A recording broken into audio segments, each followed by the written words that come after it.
we even get anywhere close to that, there's preliminary skills that have to be in place first, because lucid dreaming is all about two primary skills. There's becoming aware that you're dreaming, and then there's what do I do once I'm there. Those are two different things. You can be good at one and not good at the other one, and if you are only good at one, then you will have trouble with lucid dreaming. I have gone from being good at one to just the other. I've been good at knowing I'm dreaming, but bad at the improv part where you actually go do stuff. And I've been good at knowing what to do when I'm there, but bad at actually recognizing the dream. And they both completely derail the point of the practice. So there's different skills for each, different practices. I will give you all of those for both. So the very first thing is becoming aware. And in order to become aware, you need your mind to prioritize the need to pay attention to dreams. And a lot of people just forget their dreams. They say, oh, I don't have dreams. Very likely you do. It would be incredibly surprising if you never went through REM periods during your sleep. They're pretty crucial for memory consolidation and for general psychological well-being. REM periods being interrupted definitely correlates with people not being very happy and not functioning very well. So unless you're in the tiny, tiny minority of people with some kind of what I imagine would be called a neurological disorder, you dream, you just don't remember them. And you can remember them, you just have to prioritize your mind. You have to get your mind to prioritize remembering them, because you have to think that they're important enough to actually keep them throughout the night. So the first and best way to do that is a dream journal. A dream journal is basically going to be any kind of notebook. It can be something as simple as a notebook that you dedicate for this practice solely for this, not for anything else. If you have lots of journals, pick one that you like looking at. Make sure it's only for dreams. You're going to keep it by your bed. You're going to make sure it's something that you use only for this purpose and that you can easily access at all points of the night. You can get a pen that lights up. I have a special pen that does that, but it's in the bag at the moment. You can find, just look up light up pens. It's pretty cool. When you press on the ink, the light illuminates, so you don't have to turn the light on, which might upset your sleeping schedule or your sleeping partner next to you. Good luck with that part.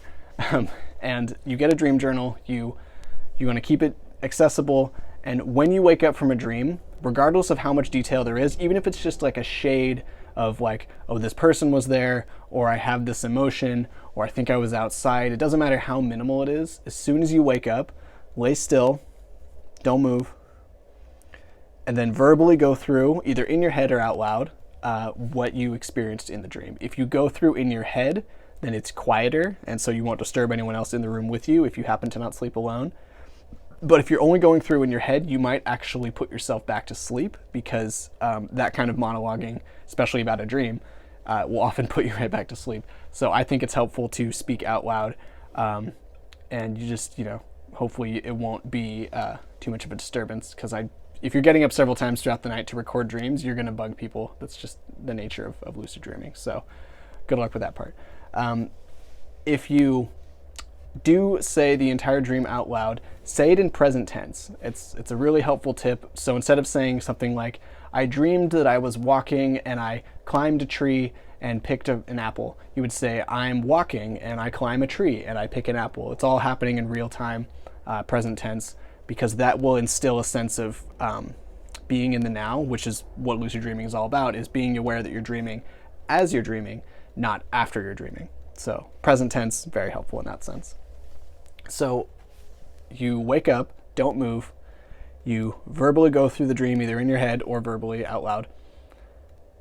You get the memory firmly in place as if you were going to be writing it, and then you get up and then you just write basically as fast as you can legibly to get it all out, because the dream will start vanishing pretty fast. And as soon as you get it all done, focus on sensory things. As you do this more and more, you will get longer and longer dreams. My first one was about 3 lines in my first dream journal, and my second one, 5 or 6 lines. My maybe 50th one was like 10 pages. Like it gets absurd how long and vivid these stories get, and it also depends on how indulgent you are as a writer. I'm a gabber, so I tend to go on. You're going to get to a point where you might have to be a little discerning about what you write down. So if you are cutting out details for the sake of time, limit it to sensory stuff. What did you see? What did you smell? What did you hear? all of that. Conversations, especially the dialogue of conversations, that's really important. Changes in emotions, things that affect you, things that really mess with your affect is really important to notice, because these will guide all of your interpreting of your dreams if you choose to go down that route later, which I would recommend. So once you do that, you've written it all down, then you're going to want to give it a fun date and a title, and make it a wacky title if you want to kind of give yourself something to look forward to reading later. And then you're done with that particular iteration of dream journaling. Then you're going to meditate for maybe 5 minutes, kind of let the dream go, bring yourself back centered again. Sit up if you can, even if it's dark and you're tired. It's worth it to sit up, because you don't just fall right back asleep. You want to kind of get the mind going again. And then you're going to go back to sleep, and you're going to have another dream, very likely. The more sleep cycles you go throughout the night, the more dreams you'll be having, and the longer these dreams will be getting. And if you keep this up for a while, then you're going to start having so many long, vivid dreams that it's going to actually be quite a burden to write them all down. It's going to become an absurdly long and tedious practice. You're going to spend maybe an hour a night dreaming, or an hour a night writing down your dreams, which is too long. And you're going to be judicious with which dreams you write down. Maybe just write down your favorite one of the night. But there is a problem, and that is that people forget their dreams after they wake up and they go back to sleep. You might think, oh, there's no way I'm forgetting that one. That's an important one. But very likely you will. It's so rare to have a dream from the middle of the night actually make it to the end of the night. They just get scrubbed so fast. So don't make that rookie mistake. Just write them down, or at least part of them, basic notes, so you can expand later to trigger some memory. But the longer you take to write them down, the more likely they will be gone. And you might surprise yourself on how fast the dreams go away. You need dream recall for lucid dreaming, because you could actually be having lucid dreams and not remembering them. And that sounds ridiculous, at least it did to me when someone explained that to me. But it's true. I actually have had lucid dreams that I had forgotten about upon awakening, and then remembering them many hours later, and then laughing because I remembered that someone told me that could happen. So dream recall is its own skill. You need that to be there in place so that you can carry over your dreams into the future. So after you do all of your dream journaling there, very good, very good. Voice recording is a great alternative to writing. It's way faster. If you like to talk, as I do, then it's a chance for you to practice that. And one thing you will get, if you don't like the sound of your own voice recording, if the sound of your voice recorded bothers you, if you do this for a couple weeks and listen to them, you'll get over that so fast. It's because you just adapt to it. It's just the fact that it sounds different than what we're used to is what we don't like, but you'll adapt to it. So that's a great one. And the next thing I want to get into is, once you have maybe a dozen dreams or so, maybe more to work with, you're going to do dream mining. Dream mining is going through your records of your dreams from the journal, and you're going to be looking for what are called dream signs. Dream signs are anomalies, consistent anomalies that you see that to a discerning mind would clue you into the fact that you're actually dreaming. So there's common ones like physics is weird, or like text on a wall or on a sign is strange. Your phone's not working right, unless your phone doesn't work right anyway, in which case it's not that helpful of a sign. Your car might be driving weird, the brakes are responding in strange ways. Seeing people that aren't alive anymore, but they're alive in your dreams, that's a really common one. Your hair is different, or in my case, just having hair is a common sign. Your teeth falling out, that's a common one. That's a scarier one, but that's a very useful one because it's really emotive, so it can be an effective dream sign. Basically, you want to mine your dreams for anything that consistently shows you aspects of your dreams that are very different from normal reality. And the more of those that you get into, the more of those that you can identify and pinpoint, then the more of those you can specifically look for in your daily life, and eventually through habit in your dreaming life, to clue you into the fact that you're dreaming. A personal one that I have, which I really like, is strange and impossible musical instruments. So I'm talking like saxophones made of wood that have multiple chambers that like flap rhythmically as you play them, just would never work in real life. I had this one dream where Scotty McCreery, he was an American Idol winner from back in the day. He was in this this giant hamster wheel with like levers and like cables, and he would pull on them, and every time he'd pull one and shift his feet, then it would make this like full band sound of like Western slider guitar. And he was like, he looked exhausted, but he was playing it really well. And I was like, there's no way this is a dream, or there's no way this isn't a dream right now. And then he told me it was a dream. No, other way around. It was said, there's no way that this isn't a dream right now. And he said, no, this is absolutely waking reality. I promise you, don't be silly. And then I believed him, and then I woke up 10 minutes later. I was very mad at him, because dream characters will actually lie to you and try to tell you that you're in fact awake. It's very strange. This gets back into what are dreams and who are you in them. It's very odd. So after you mine through all of your dreams, then you're going to turn them into reality tests. Reality testing is essentially you're developing what you could call an ontological skepticism about the nature of your reality around you. Are you dreaming right now or not? Now, you can ask yourself that, and then you can dismissively say, well, I know I'm not dreaming because I'm awake, duh. But the problem is that if you keep responding that way, then you will respond that way in your dreams. What you practice in waking life, you will do in your dreaming life. So if you don't actually wonder, if you don't kind of stop and consider the fact that you might be dreaming in a very genuine way, then your reality tests won't work and you'll never have a lucid dream. So you need to be genuinely curious if you're dreaming or not. And once you can develop that true openness and sincere wondering if you're dreaming or not, then your reality tests will be very simple. You just practice them throughout the day, and then you'll start doing them in your dreaming life. So the simplest reality test is really common. There's a couple of them. One of them is to look at text. So let's say you have a page with text on it. What you do is you look at the text, and then you look away, and then you look back. Now, if you're dreaming, it'll probably change. It very often does. But if it doesn't change, look away again and look back one more time. And at that point, on the third time around, if it still hasn't changed, you're probably awake. But if you keep practicing that, genuinely looking for it to change, in your dreams, you'll notice it very often does. It's a really, really common dream sign. Our minds aren't that capable of stabilizing. There's really, really subtle responsive details like that. I don't know why. I haven't heard a very good explanation for why that is, but seems to be the case. Another really common dream sign you can use is light switches. Much better. Light switches working very well in real life, thank God, because we have awesome electronics in our world. But in dreams, our light switches don't tend to work that well. They can be delayed, or they can be the wrong color, or they can just not turn off when they're supposed to. That's a really good one. So play with the light switches, and kind of when you do it, make sure that you're genuinely curious if the light switches are working properly or not. Maybe warn the people in the room if you're going to play with the light switch and see what's happening. You might get some strange reactions, or you can just do it anyway and see what happens. People can improvise off of that. That can be really fun. Then have a conversation about lucid dreaming, and then look at that. You're much more likely to have them at that point. That's actually the most effective thing I've found about lucid dreaming, is talking about lucid dreaming. That'll get into your head like no other. I'm sure I'll have one after making this video, simply because I'm talking about it so much.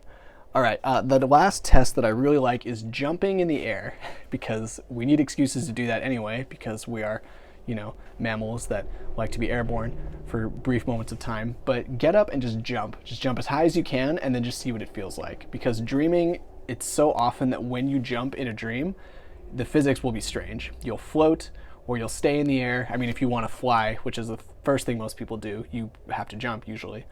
And so just give that a try. Just jump in the air, see how it feels. Do that throughout your day. It's a good idea anyway, just because, might as well take advantage of these legs while we got them. And see how the physics feel around you. So another really, really fantastic method that I have used, once you have your dream journaling down, once you have your dream mining down, you have your dream signs clearly in place, you have your critical state testing of am I dreaming or not, you have that habituated. These are all good things. You're doing them throughout your day. Now, the next thing you want to do is prime the mind for lucid dreaming, or for dreaming in general. The best method, hands down, that I have found for getting the mind really, really sharp in your dream state is called wake back to sleep. And that is very simple. What you do is after 6 hours or so of sleep, maybe 7.5 hours, depending on how much time you have and how long you like to sleep. You want to make sure you have at least one more solid sleep cycle before you do this. Still one more sleep cycle left to do before you do this. You're going to get up. You're going to do something mentally stimulating but physically very mellow. You know, you don't want to get up and get your blood pumping. Don't exercise. If you're going to walk slowly, you know, breathe slowly. Don't make coffee. Don't do anything that would wake you up. Maybe read old dream journals. That's a fantastic way to prime this. Maybe read from this magazine, which I'll plug later. Robert Wagner's Lucid Dreaming Experience magazine. Fantastic thing to read in between your sleep cycles in order to prime your mind. What you're doing is that you're going to stay awake for about 30 minutes, although I found a full sleep cycle of 90 minutes is the most effective. And then you're going to go back to sleep. So you wake up, stimulate your mind, keep the body chill, 30 to 90 minutes, then go back to sleep. When you go back to sleep, chances are, very good chances, this is the most effective technique I've used, and it's all over the place if you look this up, it will skyrocket, at very least, the vividness of your dreams, but the lucidity as well. It's something about it, just getting the brain awake while keeping the body relaxed. It just gets that prefrontal cortex fired up, ready to go, all cylinders going, and lucid dreams become far more easy, natural, and it's more prevalent. It's a really, really great technique, and I was actually using this like 4 or 5 times a night at my most obsessed. That was like, you know, take me 12 hours to sleep all the way because I'd be waking up constantly and, you know, wandering around in the middle of the night, reading and meditating and playing a guitar and not sleeping. And it's very impractical. I wouldn't recommend that if you actually have things to do, but if you don't, there you go. But you could probably get away with it once or twice a week if you have a morning off or something, because you do need the time to do this. And I will go back again and reiterate, if you don't have the time or the proper sleep quality to do this, then you need to work on that first, because this practice does not work that well if you are underslept or stressed for time. If you have to just bolt awake and run to work, or whatever short time period you have to work with in the morning, if you are often in a rush in the morning, then it's going to just destroy your dream recall. And it's going to make writing down your dreams synonymous with getting stressed out that you're not getting as much sleep as you could. So there's some lifestyle shifting around there that is required, and I am in that boat with you. It's not always easy. Another technique is called active imagination. Carl Jung really put this technique on the map. It's basically conscious daydreaming, and that's simple enough. You know, you're daydreaming, but you're not just letting thoughts go wherever.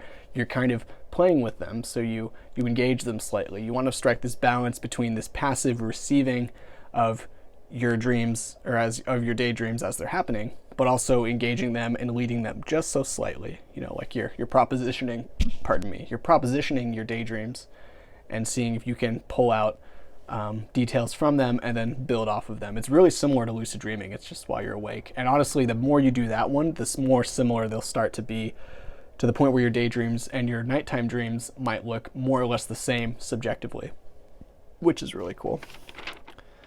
After that, we have 5 senses meditation. So if you don't practice meditation, then lucid dreaming is going to be much harder. If you do practice meditation, I would add this to your meditation arsenal. It's pretty easy. It's just you focus on your 5 senses, spend a minute or 2 on each one. What do you see? You know, you see objects, you see color, you see distance, you see shading, you see shadow, you see reflectivity, all sorts of aspects of visuality. And then you have hearing, and you can hear distance, and you can hear pitch and timbre and amplitude and all sorts of things. You do it with all 5 of your senses. That is a fantastic way to get the mind not just focused, but also engaged in your physical reality.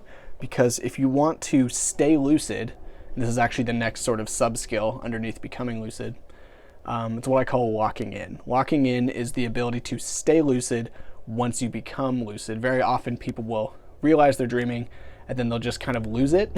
They'll get really excited and really rearing to go, and they'll run around like Archimedes going, "I'm dreaming, eureka!" and don't do that, because chances are you'll just, you know, what I call premature reanimation. You'll just wake up all over your bed, and it's not a good way to have consistent lucid dreams, because they'll last 5 to 10 seconds on average, and that is frustrating and also not good for your sleep. You want to be able to maintain your lucidity. The way to do that is what I call locking in. Five senses meditation is crucial for that. So what you do is, as soon as you realize you're awake, poker face. No one knows. No one around you has any idea that you're dreaming. Only you do. You want to stay calm. Don't run around telling people that they're your dream characters and that you are the dream god. They'll get annoyed, I promise. And so you're going to keep a poker face. You're going to engage your five senses. So breathe the air, feel the ground beneath you or wherever you happen to be, and then engage something tactile. Pick up an object. You know, if there's like a scarf, pick it up, feel it in your hands. If you're on a chair, hold the chair with your hands. Kind of become really in touch with your five senses, and then engage the world. And after a minute or so of that, then you will kind of stabilize the lucidity, and then it becomes much easier to just hang on to it. It's a skill that gets easier over time, but a lot of people skip that. And if you ever talk to people about lucid dreams, often they'll tell you that they just wake up as soon as they realize that they're lucid. And this is the way to avoid that, is to chill out, poker face, five senses, and engage tactile sensations in the dreaming world. It works very well. I would highly recommend that. All right. I will make another video later on why we have this premature reanimation response. There's a really interesting theory on why that's the case, and it's actually a self-protective mechanism, which is kind of hilarious and also kind of irritating, because if it's true, that means that we have potentially millions of years of unconscious instinctual programming working against our ability to become lucid. So I hope it's not true, but it would also explain a lot of what's going on. So maybe that video will pop up in the corner there. We'll find out. So before I go any further, I do want to just really harp on the importance of meditation, because it's such a it's like the most important thing I could recommend for anything ever in your life, no matter what it is. Like, unless your goal is to be pissed off and always worried about the future and regretting the past and to be embarrassed of things that no one ever actually cared about. If those are your goals, then don't meditate, because it'll ruin those goals. But if you actually just want to be peaceful, effective, linearly focused on things that are good for you and on making sure that your world is all, as holistically healthy and complete as it can be, then you need to be taking time every day to sit, to let your body chill out, to let your mind chill out, and then just be aware of the circus in your mind. And you don't have to have a clear mind. You don't have to empty the thoughts. That's almost impossible very often. Just know that it's happening, and then just step out of it and just watch it. You're just like, look at all that. But I know it's not me. It's just the thoughts. So creating a sense of disidentification from the circus in the mind. And if you practice that every day, then this skill will be much, much easier. And I suspect many things in your life will get much, much easier, because that's been my experience, and that's been the experience of a lot of people all over the world for a very long time. So let's do that together.